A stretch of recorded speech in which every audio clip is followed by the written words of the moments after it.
पुरातन ज़माने में श्री जपजी साहिब, हम कह रहे हैं ना साथ संगत, गुरु नानक पातशाह ने इसे नाम दिया था जप, केवल जप। श्री साहिब और जी हम श्रद्धा से लगाते हैं, प्यार से बोलिए धन गुरु नानक। इसे कहा जाता था जप बाणी। और कई पुरातन गुटके मिले संग्रहालय में पड़े हुए, जो 300 साल 400 साल पुराने गुटके जो हस्तलिखित होते थे, उसके ऊपर लिखा होता है जप निशान। इस वाणी को कहा जाता था जप निशान। प्यार से बोलिए धन गुरु नानक। आस्ते आस्ते ये बदल गई श्री जपजी साहिब जी में। सत्कार से श्री लगाया, सत्कार से साहिब लगाया, सत्कार से जी लगाया, तो ये जप निशान से बन गई श्री जपजी साहिब जी। प्यार से बोलिए धन गुरु नानक।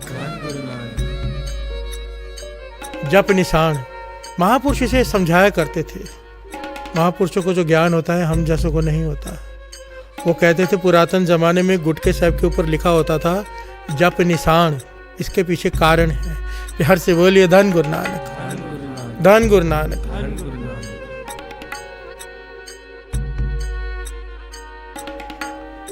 महापुरुष कहते थे जप निशान का भाव, कहते पुरातन मर्यादा, पुरातन ख्यालात सिखों के ये थे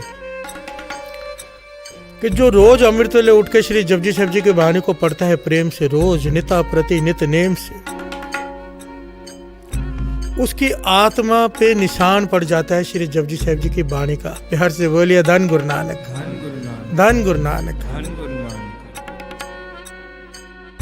जो श्री जपजी साहिब जी की वाणी को अमृत वेले उठ के प्रेम से पढ़ते हैं, उनकी आत्मा में एक निशान पड़ जाता है श्री जपजी साहिब जी की वाणी का।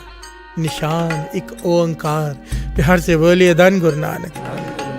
महापुरुष समझाते थे जैसे वीजा के ऊपर अगर स्टैंप ना लगी हो, वीजा के ऊपर स्टैंप ना लगी हो तो देश एंट्री नहीं देता। अमेरिका में जाना हो, वीजा पे स्टैंप चाहिए, मोहर चाहिए सरकार के। कहते थे पुरातन सिखों के ये ख्याल थे, महापुरुषों के बताए उनका रास्ता था ये, कि श्री जपजी साहिब जी की वाणी जो रोज पढ़ते हैं उनके आत्मा पर निशान पड़ जाता है। वो निशान इस बात का सूचक बन जाता है कि दरगाह में इसे एंट्री मिल जाएगी। प्यार से बोलिए धन गुरु नानक। कि मोहर लग गई है गुरु नानक की आत्मा के ऊपर कि भाई ये जपजी साहिब जी की वाणी रोज पढ़ता है, जमदूत हाथ नहीं लगाएंगे, निशान है आत्मा के ऊपर और दरगाह में एंट्री मिल जाती है। प्यार से बोलिए धन गुरु नानक। जप निशान, जप वाणी, आज जिसे कहते हैं श्री जपजी साहिब।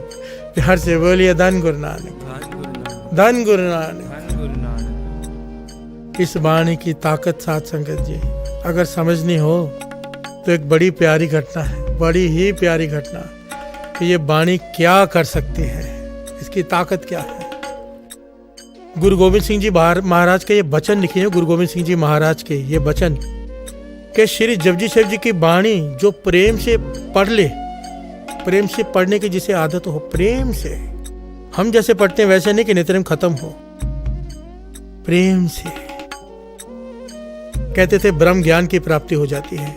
कहते थे सबसे आसान रास्ता ब्रह्म ज्ञान को प्राप्त करने का श्री जपजी साहिब जी की वाणी को प्रेम से पढ़ो। प्यार से बोलिए धन गुरु नानक। जिस ज्ञान के लिए ऋषि मुनि कंधरों में बैठे हैं जन्मों से, कई 100 सालों से, नहीं पा पाए, गुरु मेहर करेगा कभी पा भी लेंगे, शायद ना पा पाए, पर गुरु गोविंद सिंह जी महाराज के वचन जो सिख अमृत वेले उठ के श्री जपजी साहिब जी की वाणी को प्रेम से पढ़ेगा, उसे ब्रह्म ज्ञान की प्राप्ति होगी। प्यार से बोलिए धन गुरु नानक, धन गुरु नानक।